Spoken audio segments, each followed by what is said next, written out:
Joining us now, Israeli Prime Minister Benjamin Netanyahu. Mr. Prime Minister, welcome back to Special Report. Thank you. Good to be with you, Brett. First of all, let me start at the beginning. Why did you launch this operation now?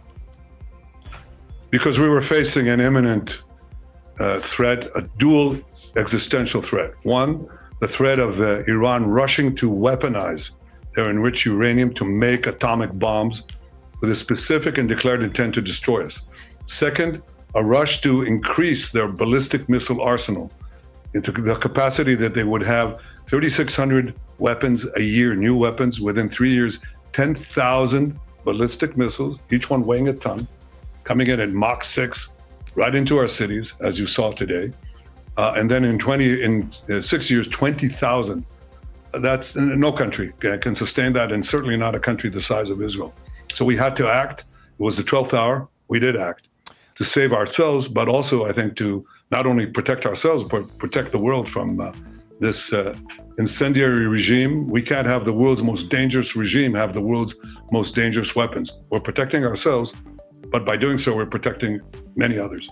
You know, I just want to press you on the intel on the nuclear part. Less than 2 months ago, the new director of national intelligence, Tulsi Gabbard, testified on Capitol Hill, saying that everything had been suspended since 2003 and had not restarted, that the nuclear program had not been restarted by the Iranians. So did something change from end of March until this week? Was the U.S. intel wrong? The intel we got and we shared with the United States was absolutely clear. Was absolutely clear that they were working in a secret plan to weaponize the uranium. They were marching very quickly. They would achieve a test device and possibly an initial device within months, and certainly less than a year. That was the intel we shared with the United States. I think we have excellent intel in Iran. I think we've proven that. And that is something that we couldn't possibly accept. Whether it would be 6 months or 12 months or 13 months is immaterial. Once they go that route, it's too late. And we will not have a second Holocaust, a nuclear Holocaust. We already had one in the previous century. The Jewish state is not going to have the Holocaust meted on the Jewish people. It's not going to happen. Never again is now, and we had to act now. What is the goal of these strikes? You talked early in one of your speeches after the attacks began with a message directly to the Iranian people. Clearly, some of these strikes have targeted Iranian leadership, military, nuclear scientists, and other leaders. So is regime change part of the effort here? Could certainly be the result because the Iran regime is very weak. I think it's basically left with two things. It's plans to have atomic bombs and ballistic missiles. That's basically what Iran has. They certainly don't have the people. 80% of the people would throw these theological thugs out. I mean, they murder them, they oppress them for 46 years. They've yearned for freedom.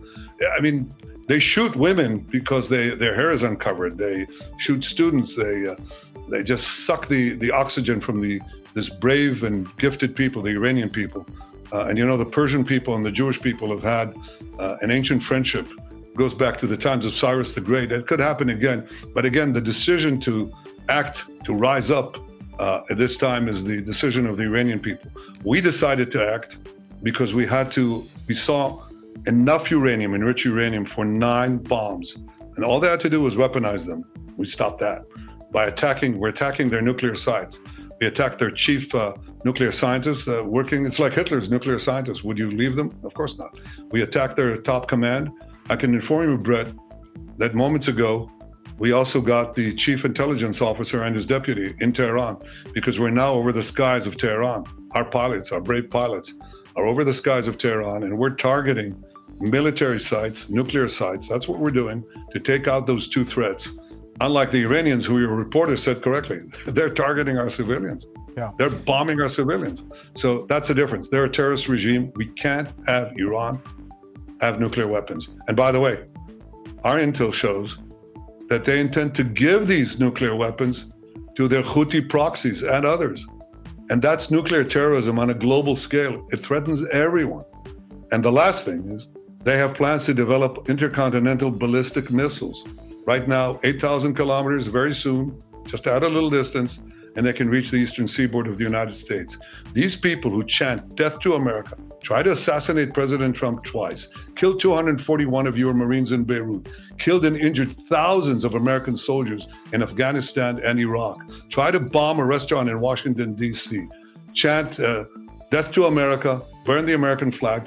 Do you want these people to have nuclear weapons and the means to deliver them to your cities? Of course not. Yeah. So we're defending ourselves, but we're also defending the world. I want to talk about the nuclear threat, and I want to talk about President Trump. You just said Iran tried to assassinate President Trump twice. Do you have intel that the assassination attempts on President Trump were directly from Iran? Through proxies, yes. Through their intel, yes. They want to kill him. Look, he's enemy number one. He's a decisive leader. He never took the path that others took to try to bargain with them in a way that is weak, giving them basically a pathway to enrich uranium, which means a pathway to the bomb, padding it with billions and billions of dollars. He took up this fake agreement and basically tore it up. He killed Qasem Soleimani. He made it very clear, including now, you cannot have a nuclear weapon, which means you cannot enrich. He's been very forceful. So for them, he's enemy number one. Yeah. Look, they also tried to kill me, but I'm his junior partner. When did they understand that President Trump is a great threat to Iran's plans to weaponize nuclear weapons and use them. When did you tell President Trump you were going to launch these strikes? Look, I've been in constant contact with President Trump. We've known each other for many years. And obviously, we informed our American friends and President Trump, our great friend, ahead of time. We did. He knew about it, of course. I mean, there were reports that President Trump kind of helped you achieve your strategic surprise by publicly urging you not to attack when he already knew you had decided to do it. So you were closely coordinating with the U.S. throughout this process. Look, we're fully coordinated, but understand that America, under President Trump, will make the decisions that are best for America. And that's the way it is. He understands that I, as the Prime Minister of Israel, the one and only Jewish state, must make the decisions that are important for the survival of my country, and he will do what is best for America. That is a relationship of mutual respect and mutual confidence. Does Israel have the capacity to strike Iran's nuclear sites deep underground? Well, we've certainly done quite a bit. We've destroyed the main facility in Natanz. That's the main enrichment facility. And if we need to, we'll add whatever is needed. But yes, we're committed to achieving both goals, and I'm not going to get into all of our objectives. I don't want to get into specific operational plans, but it's our existence, but not only ours. I think it's a wider battle here of civilization against barbarism, of good against bad. I mean, this regime, look at what it's done without nuclear weapons. It just fomented evil everywhere. I mean, they've pushed international terrorism to the hilt into every part of the Middle East, in Syria, in Iraq, Lebanon, where they had Hezbollah, Hamas, where they encouraged the Houthis, the great massacre of October 7th, the Houthis. That's what they're doing when they don't have nuclear weapons, including attacking American targets. So imagine what they'll do if they had nuclear weapons. And I'm always amazed at people who say they care about America and they don't want a war. They're right. This is a forever war that Iran is doing without nuclear weapons. And imagine what they will do if they have them. I think for the security of Israel, America, the world, we must make sure that they don't have these weapons and the means to deliver them.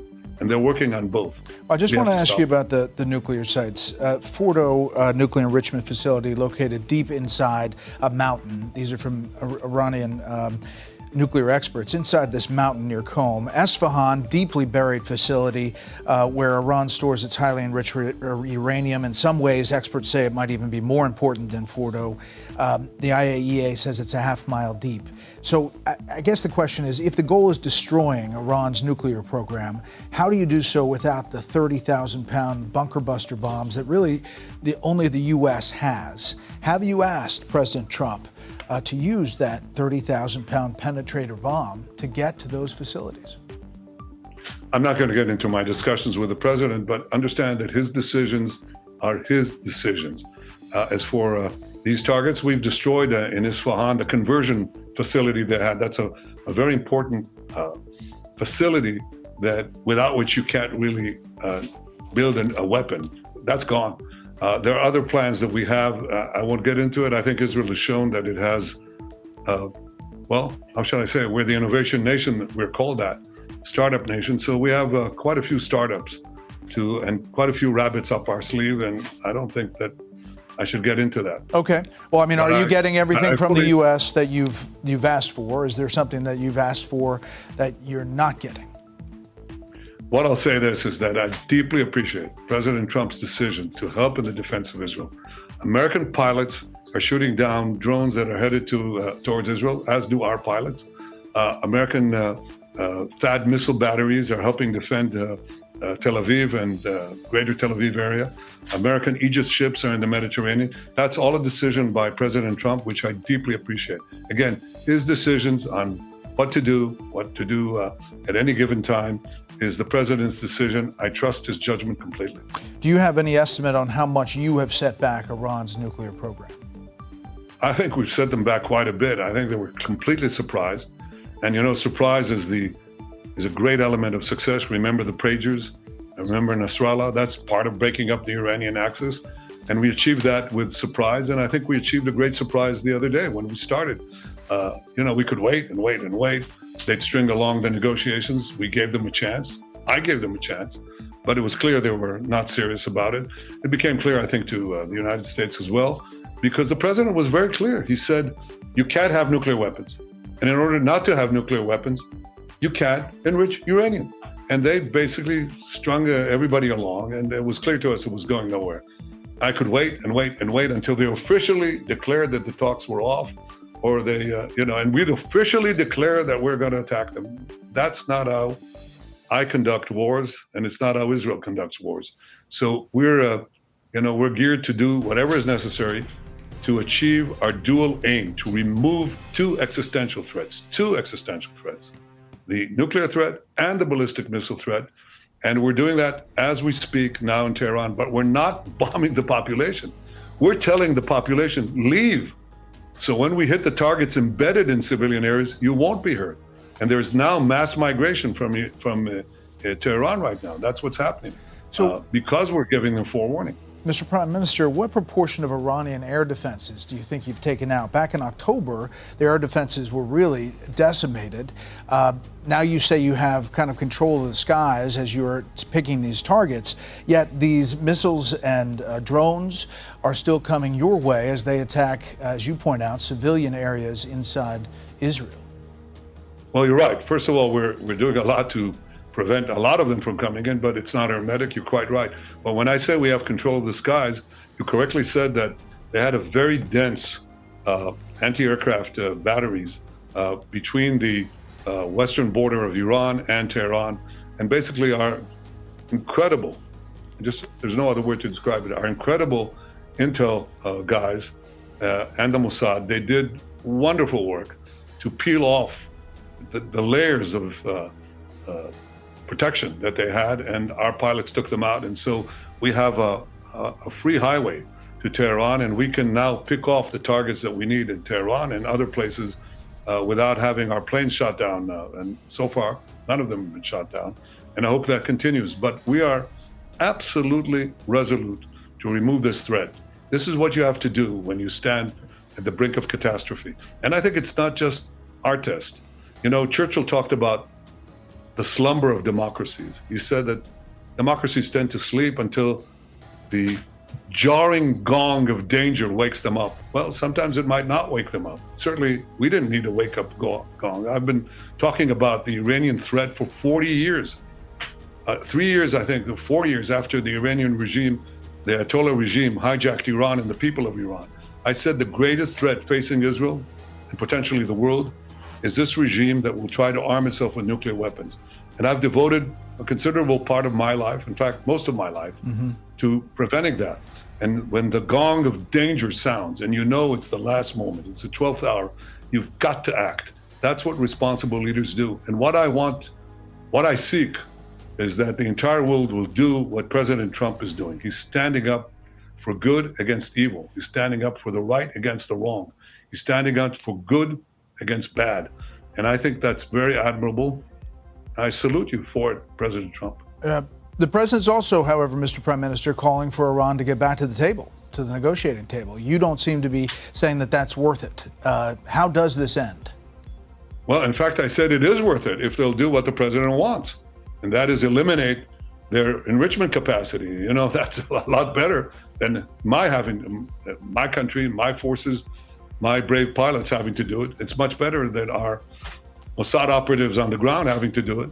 But if they don't do it, and they certainly didn't want to do it became very clear, we had to act. We don't wait until we have a nuclear holocaust. That's not going to happen again. So how does it end? Well, it'll end when we remove those capacities, and we will. You stop short of killing Iran's civilian leaders, just military commanders, I mentioned nuclear scientists, but not the supreme leader, Khamenei. There is a Reuters report just moving saying that President Trump in the last couple of days vetoed an Israeli plan to kill Iran's supreme leader, according to 2 U.S. officials. Is that true? Actually, there's so many false reports of conversations that never happened, and I'm not going to get into that, but I can tell you, I think that we do what we need to do. We'll do what we need to do. And I think the United States knows what is good for the United States, and I'm just not going to get it. Okay. That. The Iran foreign minister today told reporters this: if Israel stops attacks on Iran, quote, our responses will stop. The attack on Iran in the midst of nuclear talks clearly demonstrates the Israeli regime's opposition to any form of negotiation. Of the canceled talks that were intended to take place today, he said Iran would have presented a counterproposal that, quote, could have opened doors for an all-out agreement with the Americans. So, again, the foreign minister saying, if you stop, they will stop. What's your response to that?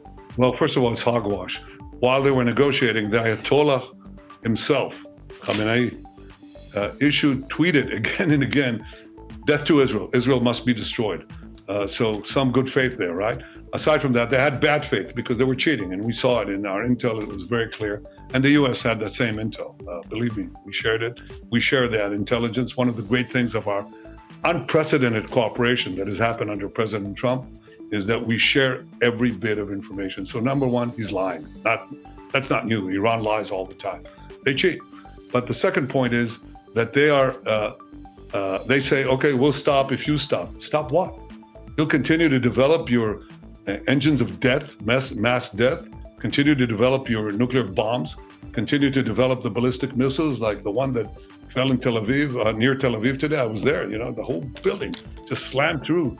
Children sleeping in their beds, killed. Women sleeping in their beds, killed. Horrible stuff. Yeah, they'll stop and continue to develop the means for our extermination. That's not going to happen. So obviously, that's not said in good faith.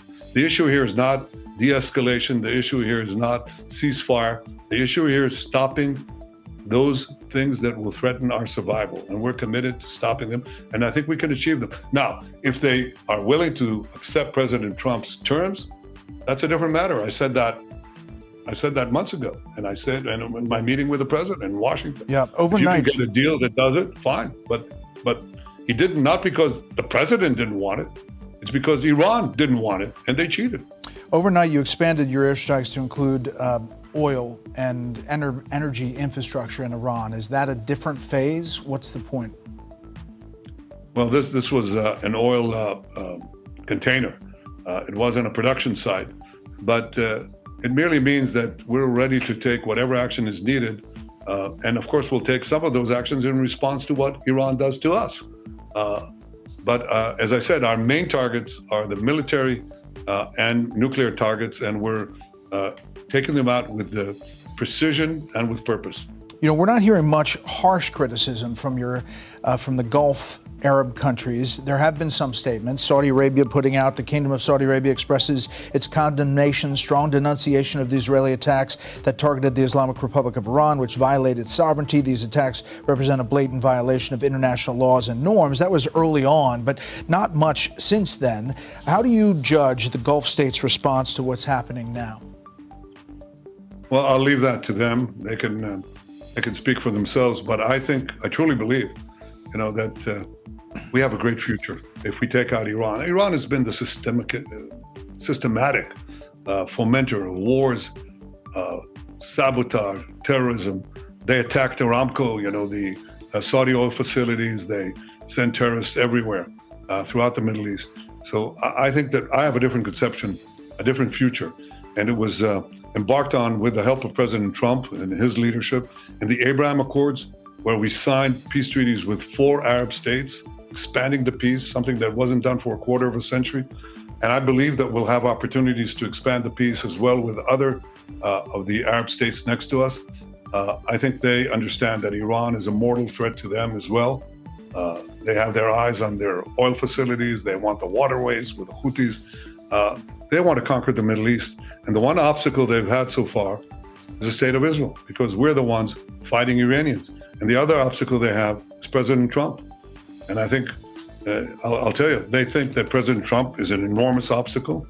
They think that Israel is a very big obstacle, and they're out to get us both. In fact, they tried to kill me too. They fired a missile into my bedroom window. They missed. Wow. The Saudi Crown Prince, as you remember, in September of 23, told me he was getting closer every day to recognizing Israel and normalization. The very next day, you repeated that to me. Take a listen. Reports that you had suspended talks. No, that's not true. Not true. So you think, if you were to characterize it, are you close? Every day we get closer. I know you heard those words from the Saudi Crown Prince. What was your response? Well, I was delighted to hear what he had to say, and to borrow a phrase, I think we're getting closer to peace every day that passes. Obviously, October 7th was just a few days later. Can you get back to that moment, pre-October 7th? I think what you heard was correct. One of the possible reasons for the timing of Hamas's attack, and remember, Hamas is one of Iran's terror proxies. One of the reasons that they may have brought up the attack, not even coordinated it with others as they were supposed to do, is perhaps that they were afraid that the words of the Saudi Crown Prince and my own words were about to materialize. But they will materialize one day, I'm sure of it. And that day will be a lot sooner once we get rid of this mortal threat that Iran poses not only to Israel, but to our Arab neighbors, to Europe, to the United States, to many others. Last thing, Mr. Prime Minister, I'd be remiss if I didn't ask about the situation in Gaza. One of the reasons it's not moving forward, the normalization, is because of how that's happening. Understand that you put the onus on Hamas for everything that's happening there. But as of now, you know, we take the Gaza Health Ministry for what it is. They say the death is 55,000. The United Nations puts it at that number as well, but they're citing the Gaza Health Ministry and women and children making up half of the dead. Is there an Israeli estimate as far as the death in Gaza since the start of that operation? Well, the ratio of civilian combatants to non-combatants is about 1-to-1, which is unheard of in such a dense urban environment. And that's happening because we're telling the population leave, and Hamas at gunpoint, and sometimes shooting them, saying stay in the war zone. That's why you have, or had, a lot of civilian casualties. That is decreased, and happily, because we're doing everything in our power to separate combatants from non-combatants. The reason this war has been going on for so long is, well, one primary reason is the hostages. They've taken hostages. Remember, this is the regime that took Americans hostage. There's That's how they began. 53 captives, less than half of them believed to be alive. Is that fair? 20 are alive. The rest, unfortunately, are not alive. But, you know, we started out with, we've already brought back 202 hostages, most of them alive. Some people believed in the beginning of the war, in fact, the most senior military people, they said, you would be lucky if we got one. And I said, no, I don't think so. I think that a combination of military and diplomatic pressure will get us, we can get them out. And I'm committed to getting all of them out. I've said 2 days ago, I've instructed our people to try to resume the negotiations for a ceasefire that would enable us to take Steve Witkoff, the American envoy, has made an offer to begin a 60-day ceasefire in which half of those hostages would be released right away. And I said, yes, we're ready to go. There's been some development there. I hope we are able to do that because I'm committed to getting them out. And I'm committed to getting them out and also to separate the Hamas from controlling the humanitarian aid that we're trying to give the people of Gaza. because they rob it, they steal it, and then they take a good chunk for themselves, and then they hike up the prices and give a pittance to the civilian population. So we have a plan that we devised with the help of American firms to separate the giving of the humanitarian aid to the population from Hamas control. And we're accused of starvation policies and all these other demonizations and vilifications against Israel.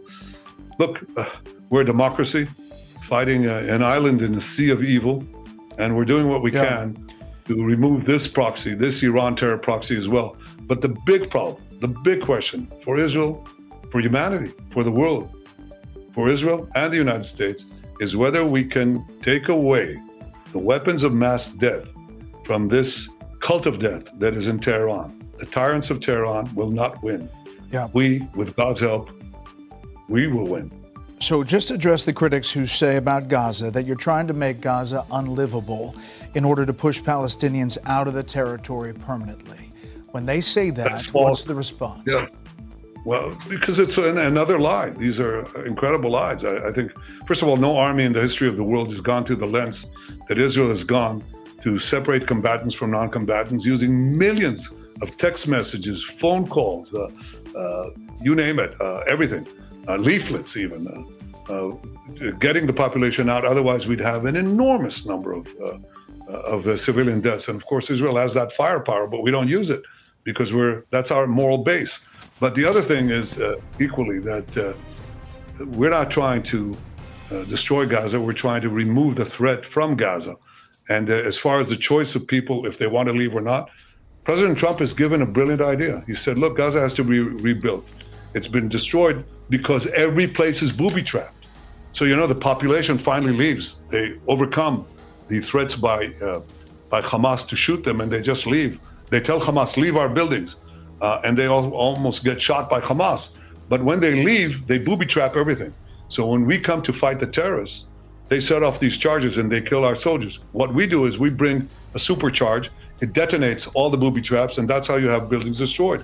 We also go into tunnels, sometimes at great sacrifice. Our UN ambassador, Leiter, had his son, 39-year-old father of 7, killed because he went as a reserve soldier to defuse these tunnels. But we put charges there, they blow up the tunnels are below buildings, the buildings collapse. So there's a lot of demolition in Gaza, it has to be rebuilt.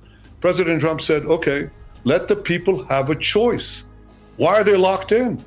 They're not locked in other battle scenes, and people leave by the millions in Ukraine, in Iraq, and Syria, they're left by the millions. In Gaza, they're locked in. He said, why? Give them a choice. If they want to leave to other locations, help them with a voluntary relocation. If they want to come back, they'll come back after the work of basically restructuring Gaza is complete. And I think that's a brilliant plan. I think it's all for the good. It's good for peace. It's good for Israel and the United States. I think it's good for Palestinians. They should be given a choice. Mr. Prime Minister, very last thing. I asked you how long this may last. You said it's up to the Iranians. If you had the opportunity, and you do now, to speak directly to the Supreme Leader and to speak directly to the Iranian people, what are those 2 messages you'll say? Well, the Iranian dictator, really, he's a dictator. He's a tyrant. He has sent us a message calling just about every day for the death of Israel, the destruction of Israel and America, but the death of Israel. So my answer to him is with action, not with words. But to the people of Iran, I say you're great people. You're people of great talent and genius. You have been usurped by this tyranny that has robbed you of hope, has robbed you of a good life. I speak to the Iranian people directly. I don't know if you know this, Brett. I do these videos. I get millions and millions of responses. And they say, Viva Israel, bravo Israel, free us from this tyranny. And I say to them, your hour of freedom is near. Rise up, be free. Mr. Prime Minister, we appreciate your time in the middle of a very dangerous time inside Israel. We should point out you are inside Israel. We've kept your location private since it's a security situation, but we appreciate all the time you've given us. You're welcome back on Special Report anytime.